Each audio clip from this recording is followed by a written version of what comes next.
living life from different perspectives. Yeah. That's what Plato's allegory of the cave is about. Yeah. You're watching life from your vantage point. However, your vantage point may just be a shadow of what's really happening behind you. That's what it's talking about. Let's talk about climate change. Shedding some leaves.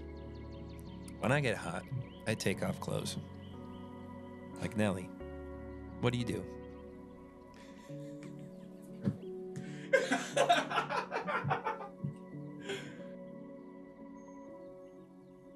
But I can't do this straight face.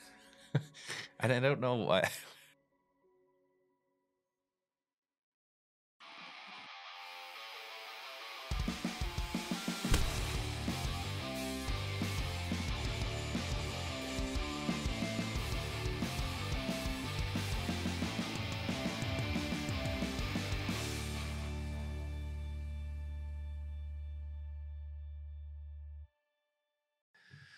Welcome back, folks, to another episode of Into the Lion's Den with your co-hosts, Diesel, JD Stevens, and Christian Griffith, brought to you proudly by Level Creative Studios and Pride Roofing and Construction.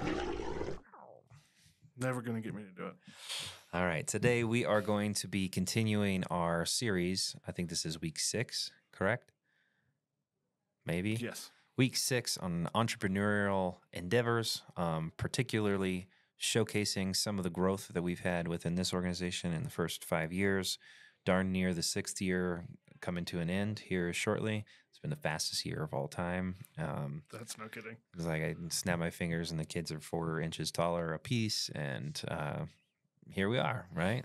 Yeah. So anyways, we're going to be talking about vision and goals. Yep. So this week is, like you were saying, the continuation of that first 5 years business conversation of wow.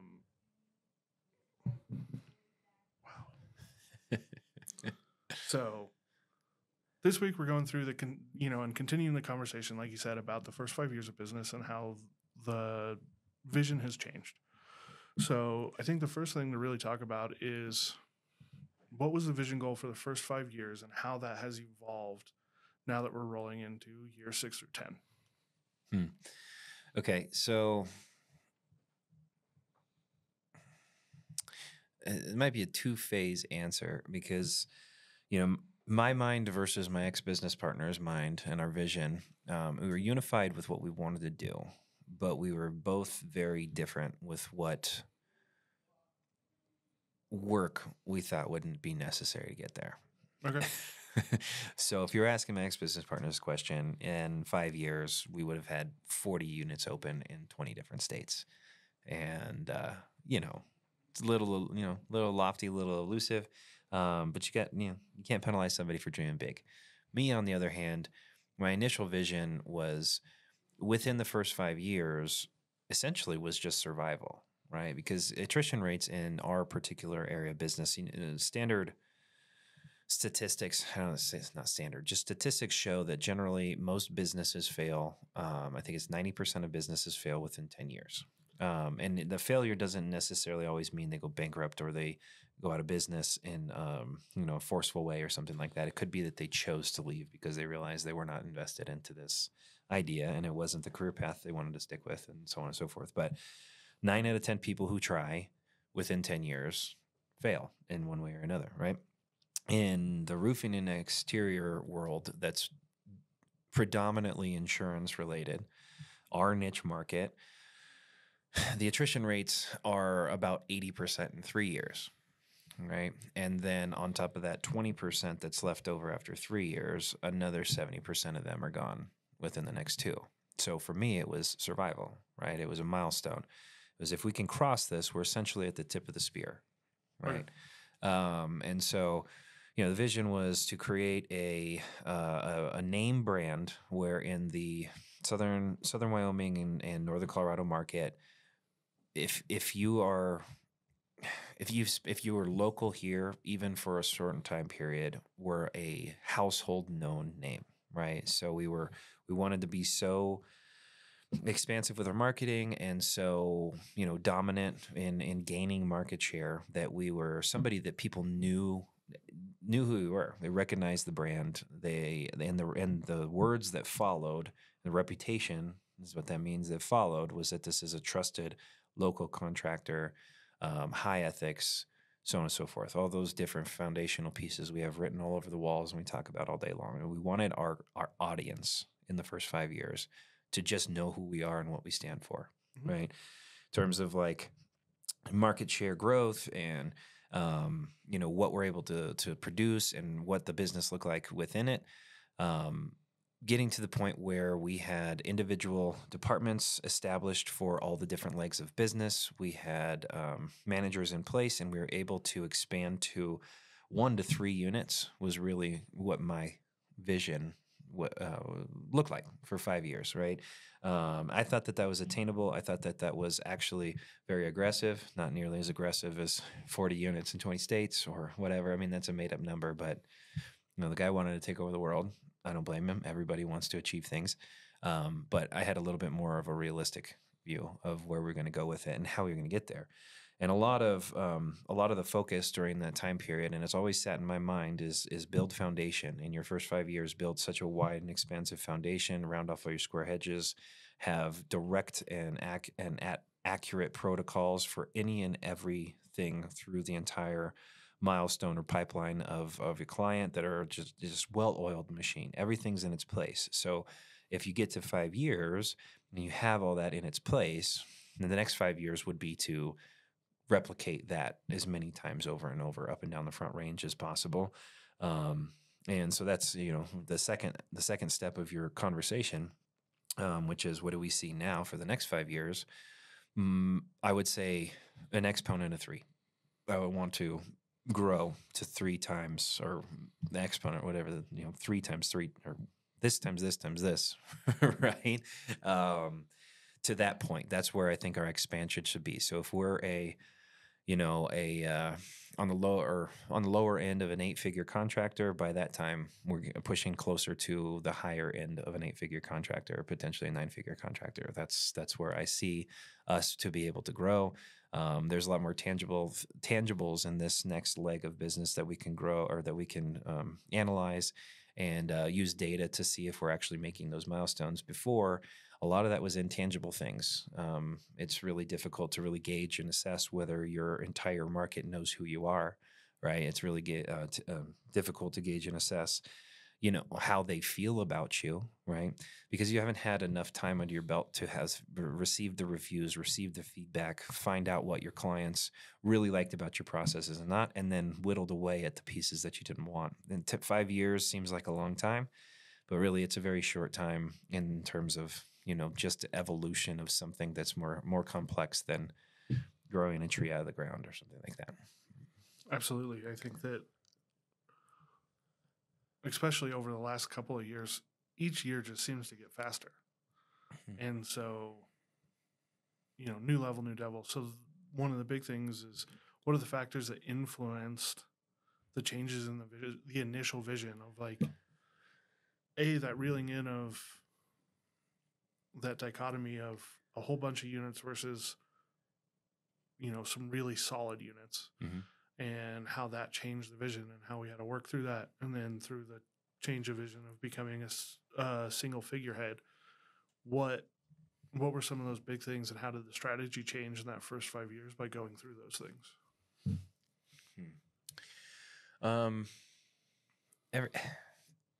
As much as you want to be able to plan, you're never really going to understand you don't know what you don't know, right? And so every year, new things came about that were stumbling blocks or things that took us a step backwards, but each one of those things took us 2 or 3 steps forward as well. It just took a little bit of time to,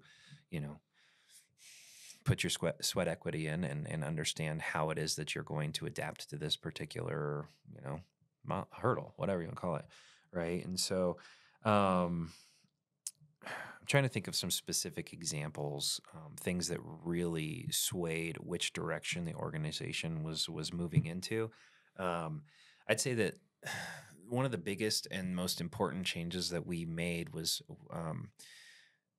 we weren't necessarily forced into this, but our goal at Pride has always been to create a long-lasting, um, you know, legacy type of business where it can be handed down and it lasts through decades and decades and decades of business.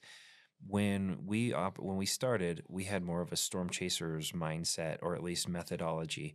And it wasn't that we were chasing storms. Everything that we were working on was in our local markets, but we were using their same pay strategies. We were using their same, um, you know,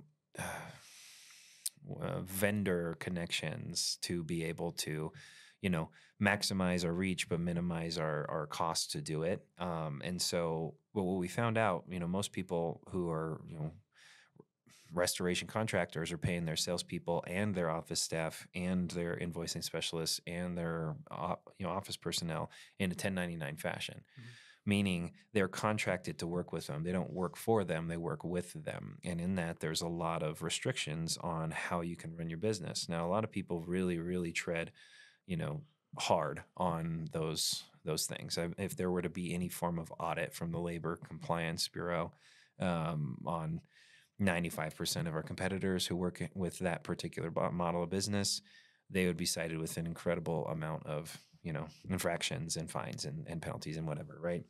Because people, they want to run their business and control it, but you can't control a vendor, right? The only thing that you can control and truly future cast and plan and prepare for and create real strategy with is if you have true personnel. So we changed from 1099 to W-2 and brought everybody in-house. And that was a huge financial setback because it's an incredible amount of financial responsibility and obligation. But it was a huge step forward in terms of how we can actually control our destination and where we're going, right? Because if you can control how your people look, what their pitch is like, what information they're giving out, how your service is handled, how calls are handled, everything can be tooled down and can be controlled into an environment where you get to determine what the fate is with every one of your clients, and also how much money you're going to be able to make so that you can you can punch that back in and grow utilizing those funds. At first, it was a huge financial liability or obligation, but having those personnel and having those controls has allowed us to be able to really predict where in the future we're going to be able to make that next step, go to V2, go to V3, go to V4. And so that was one of the biggest, I think that's what your question was. I might have tailed off a little bit, but that was probably one of the biggest factors that's led to how we operate the business now. And why and a big change in what the vision was. Before, we'd spent enough time in the industry, my business partner more than myself actually, to understand that there's lots of different models of business. There's a lot of ways to skin the cat when it comes to roofing and exteriors. He was involved with a number of those things. So he had more experience with it, but the real intimate experience we had was when we worked as a sales unit for a storm chase operation. And so that's how we started it, right? And it makes a lot of sense when, you're talking to the layperson, they don't really understand, like, this seems like a business that's just a cash cow. It's really easy to get into. And then when the storms happen, you're swimming in money. And so, it seems like a great business to be in. It sounds like a great idea until you realize that your entire business and everything that you make and your bills and all of your obligations personally are dependent upon storms and Mother Nature. That's a bad place to be in, right? We realized we're going to position ourselves to be out of this game before 5 years, if Mother Nature didn't just give us all these blessings, right? Absolutely. And I think that part of that change in that strategy and that vision was that realization of, like, I feel like at around 3.5, there was a real strong upward climb towards we need to be able to start competing more in a space that's more consistent. Mm-hmm. And so I know that the desire was there, and that was one of those initial goals that was set up, is to transition into that property management commercial space of, like, you start working with larger clientele that have more than just a single party home. And so that was an initial goal that you set up of, like, that we have to move towards in order to build that longevity we want to build. Mm-hmm. And what that specifically looked like for the company, of like, what were some of those other first 5-year goals of like, once we do this, we're going to have to do this in order to increase our longevity. Yeah. Well, you're right. It was always a goal to level it out. I've always wanted to get to a point where 50% of our business is retail business. And when I say retail business, it's not like we're selling t-shirts out of a store or something like that. What I mean is this is a budgeted expense with you directly with your client. That's literally the decision maker, is can we fit within their budget, rather than it being chasing storms down and have to work through an insurance claims process, learn to become an insurance specialist, all that good stuff. I wanted to get to the point where 50% of our business is directly retail. I guess I explained what I mean by that right there, because a big factor to why this became even more prevalent and became even more of a focal point for the whole organization was when when everything happened and I had to purchase the other half of the business from my ex-business partner. When things didn't work out there, I learned very quickly through valuation specialists that the organization was not worth as much as we thought that it was worth. Right. And the reason it wasn't worth that is because probably at that point, it was almost 3 years ago now. At that point, maybe 5% of our business was guaranteed. Yeah. Which meant 95% of the work that we were doing every year we had to go find new accounts. It was all brand new, one-time type of transaction accounts, right? So we needed to spread our wings, learn how to do the other side of this business, learn how to make those connections, network properly, find the contacts that have multiple properties under their belt, become their preferred contractor, earn your way in through small repairs, and then putting your hat in the ring for the big stuff and truly earn it. Those accounts, when you have a business where it's like it's all repeat business, it's all funded by accounts, your organization becomes much more valuable because it can be sold and those are inherited, right? If you sell this business, and let's call it 3 years ago, and only 5% of your business is guaranteed, yeah, you're only going to make somewhere around 5% of what the valuation is, right? That's just facts. That's just cold, hard truth, right? And so, no, do I have any intention of selling this business right now or even ever? No. Actually, I'd love to hand this down and make this, like I said, a generational, more legacy type of business. And a lot of our decisions are based off of that. But at the same time, I want it to be valuable. I want it to be consistent. I want it to be sustainable. I want it to be the point where, if we can increase our volume year over year over year without actually having to have drivers of that production, right? Add the payroll and that type of stuff. I want to keep the close knit. There's a common phrase. I mean, it's not really a phrase we use. There's variations of it that we've used, but I tell the team that we're snipers on the hill, right? Snipers in the military, using this visualization of the military, snipers, SEALs, special forces people have on average 10 times the amount of training of your standard enlisted soldier, right? So technically they're 10 times more lethal, which means they can, it's considered a fair fight if there's 10 enemy soldiers to one SEAL, right? Which is why they take on some of the craziest stuff in some of the darkest and scariest places in the world, right? They can go in with a 3-man, 6-man, 9-man unit and take on a whole militia, right?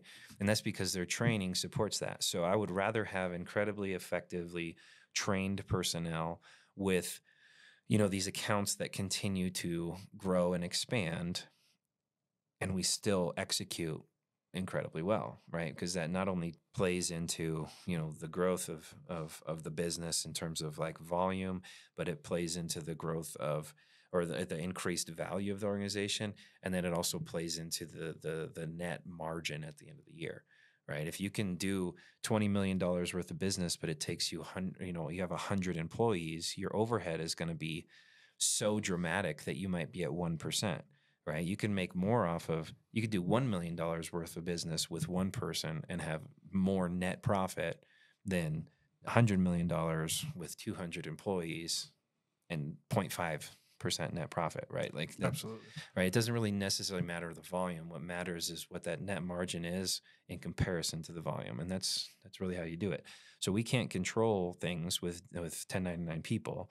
So we have to create foundation. We have to shave off the round edges. We have to create efficiencies. We have to get rid of duplicated work, and train and train and train and train and train and develop our people that we have so that they're snipers.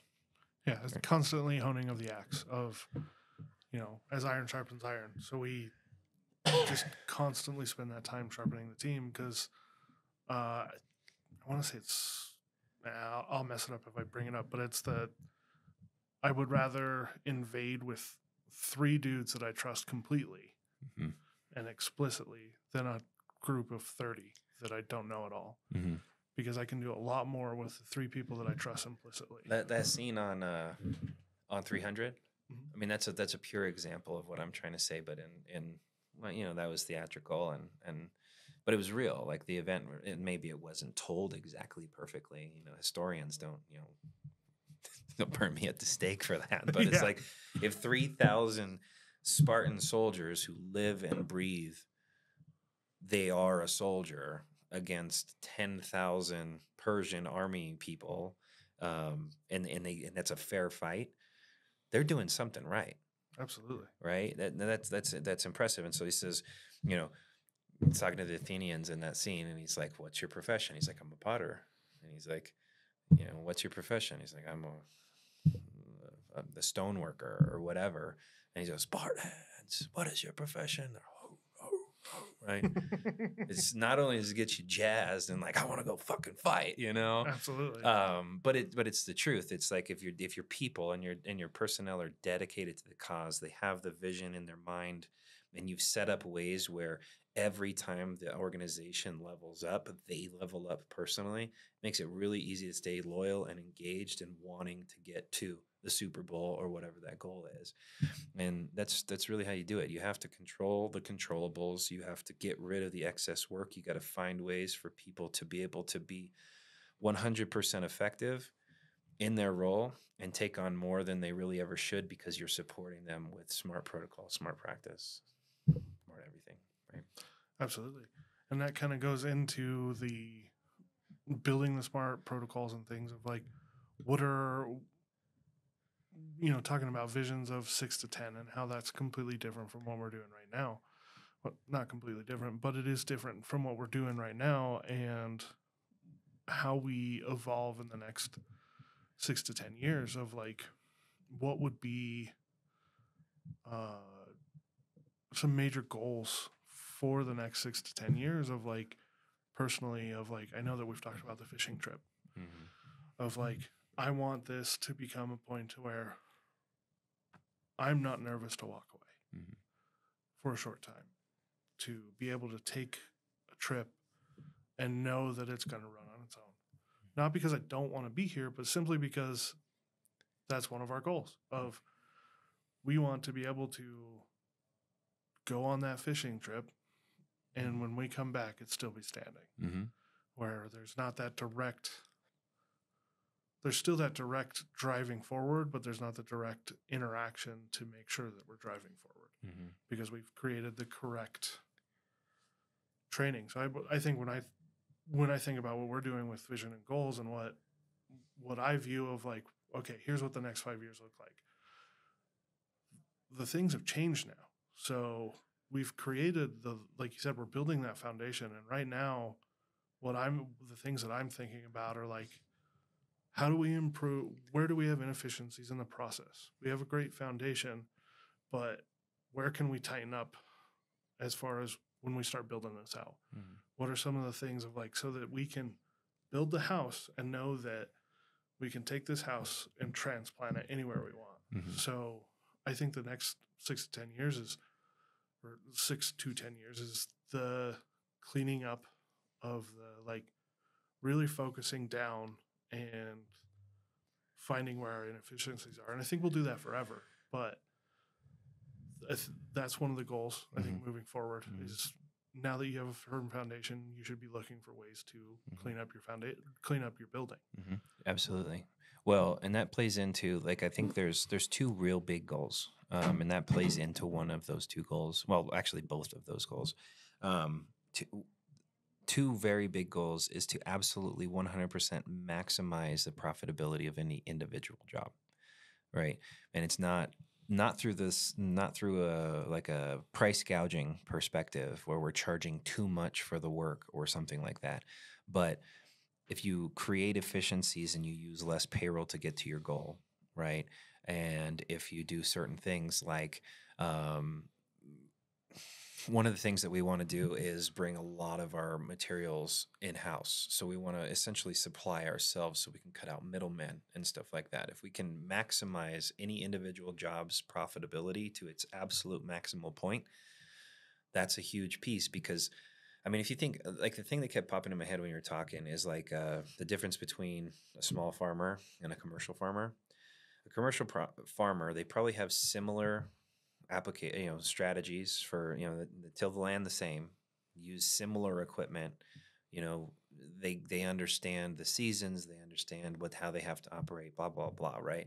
But the difference between the two is that the commercial farmer found a way to earn more money and then reinvest that money for better equipment, thus more efficiency, right? So like they have driverless combines, right? So like this guy, he's got this old decrepit, tractor, and he does everything by hand, and you hit a maximal point of what your output could be, or what you can offer to the world in terms of your product, right? There's only so much efficiency with what you have. Right. But a commercial farmer, if they've maximized how much money that they can produce, like, with their crop or their yield or whatever you want to call it, and they reinvest that and they buy these manless combines and they buy X, Y, and Z, and they're able to, till more land and buy more land and cultivate more land with less people. They're maximizing their reach. They're maximizing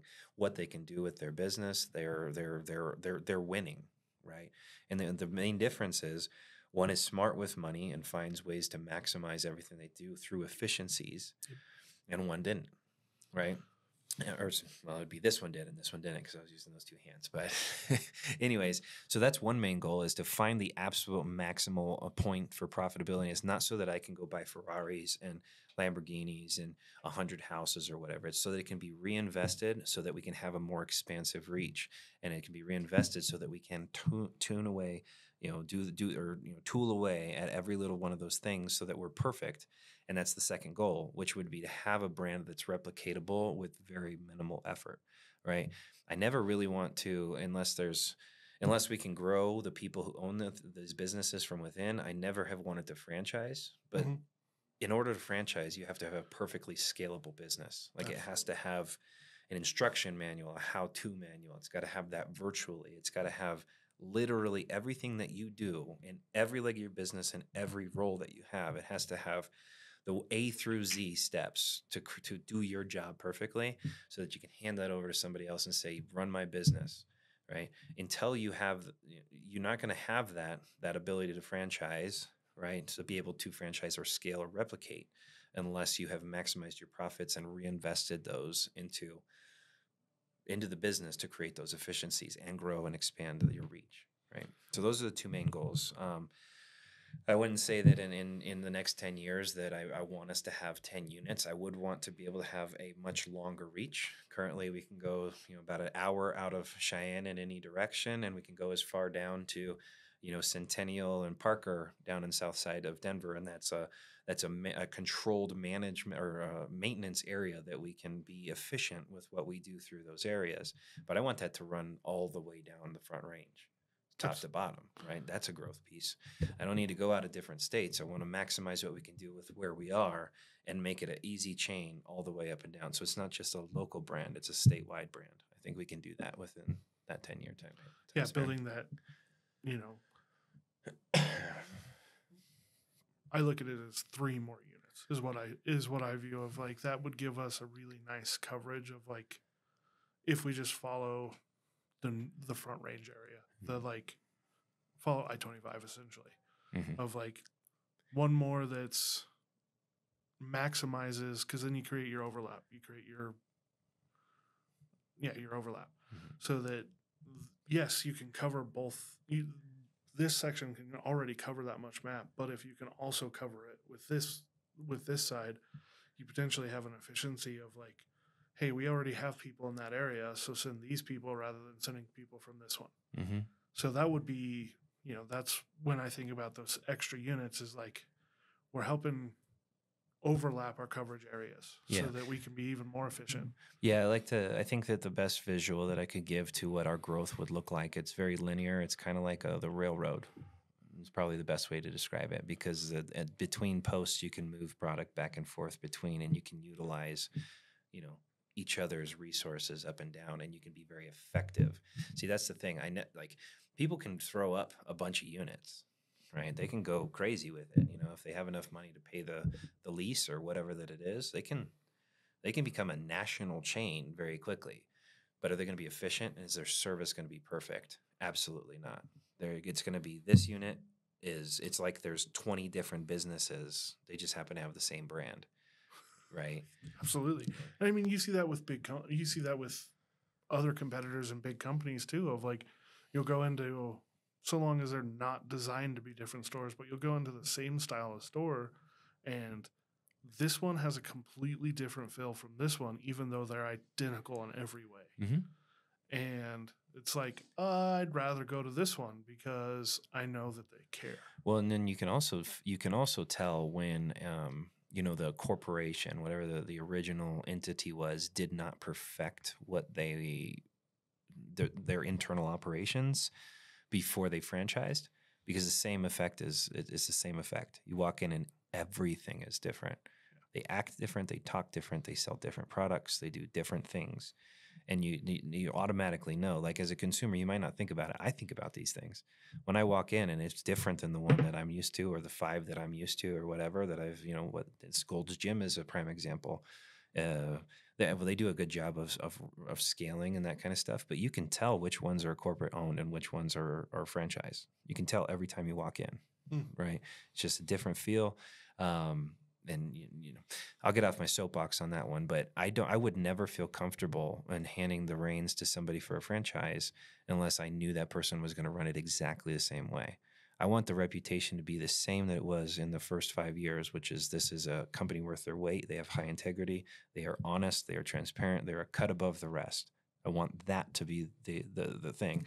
And if it's ever too big for that to be the case, then I'm going to scale that shit back.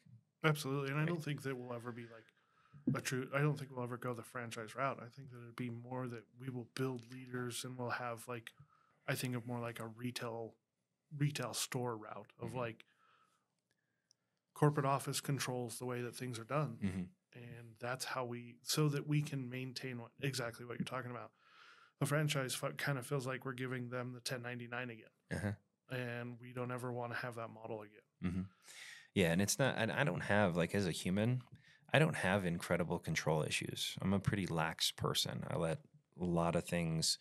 If it's not going to negatively impact me, I don't really care how it is that things are going on in my personal life. In business, I'm not the control freak that has to have my hands gripping every wheel and tell you what to do. In fact, I want to empower you into growing into your job. But I do not want to ever lose control over how our brand is received, ever. That's a goal that will always remain a goal. And it's never going to change dependent upon if it's 20 years or 5. I want it to be that we are thought of by our market exactly the same way. Correct. And that's all of our markets. We don't change based on the market of like, no, this is how we do business 100% of the time. I don't care if the climate is different in this area. Mm-hmm. That's not how we do business. Mm-hmm. I mean, there's a direct reason why I've been very hesitant to set the next unit, because the next unit, in case anybody wants to know, is going to be in Denver, Colorado. Why wouldn't it be? Right? It's the most dense population of buildings and homes in all of Colorado. It's a huge, and it's a storm alley. Like, it's a perfect place to put a business. But I'm hesitant to go there because the density has created a lot of very let's call them shiesty competitors, very saturated shiesty competitors. And I don't want to move into that market until I know we can take over that market without changing our moral compass at all. We stand firm with how we do it, and we're still successful. Absolutely.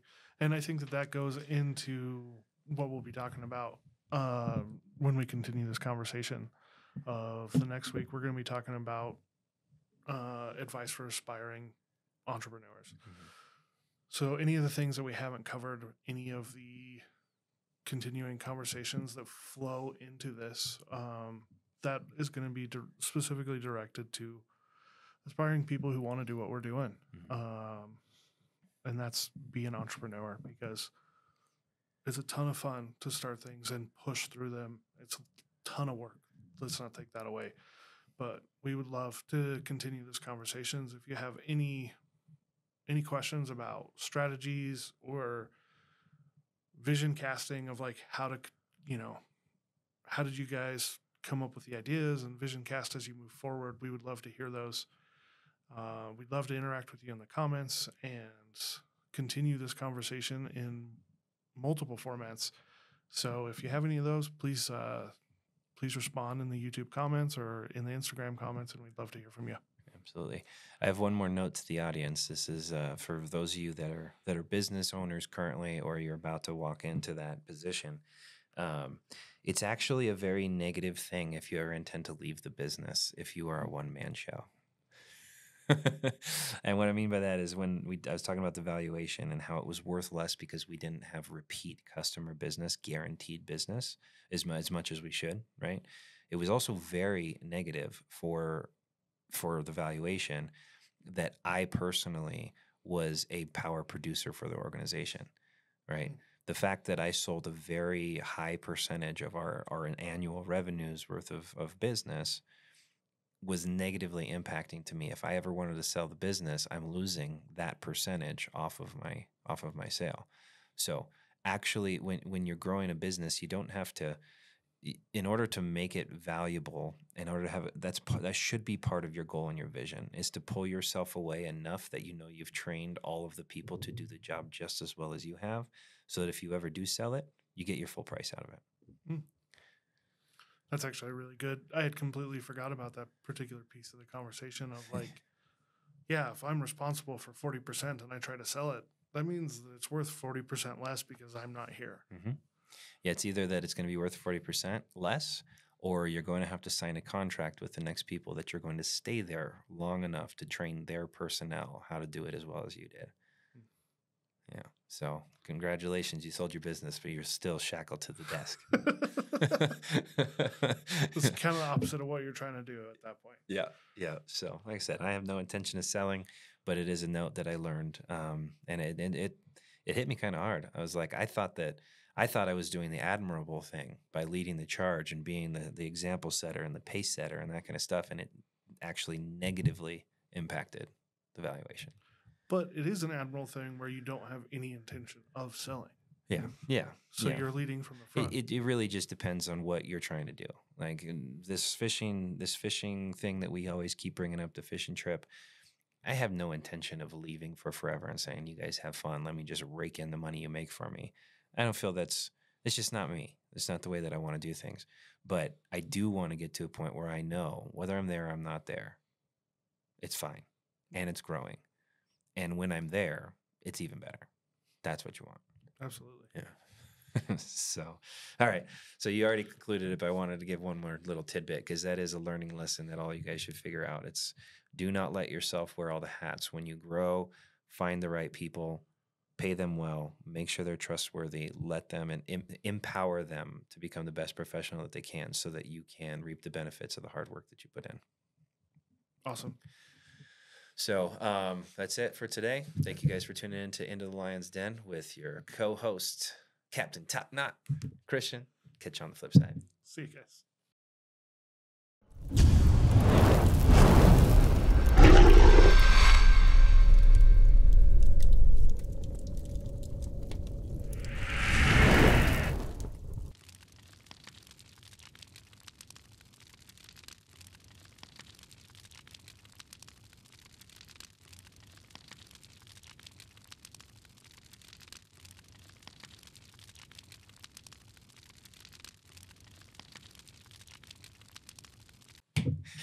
Anyways,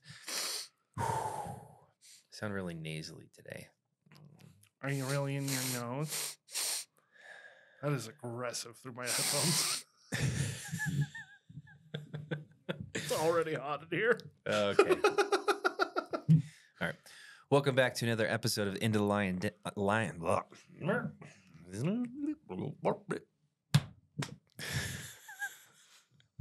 Welcome back to another episode of Into the Lion's Den with your co-hosts, Dirty D, Diesel, Big Dog, Captain Top Knot, and me, Christian. Brought to you proudly by Pride Roofing and Construction and LVL. God damn it. I can't do this today. I'm not on it. So hot. We might need to let the camera cool down already. I got some editing ideas for this one. It's gonna be a lot of that. You can do this. Goose, blah, blah. Start rubbing my ears. All right.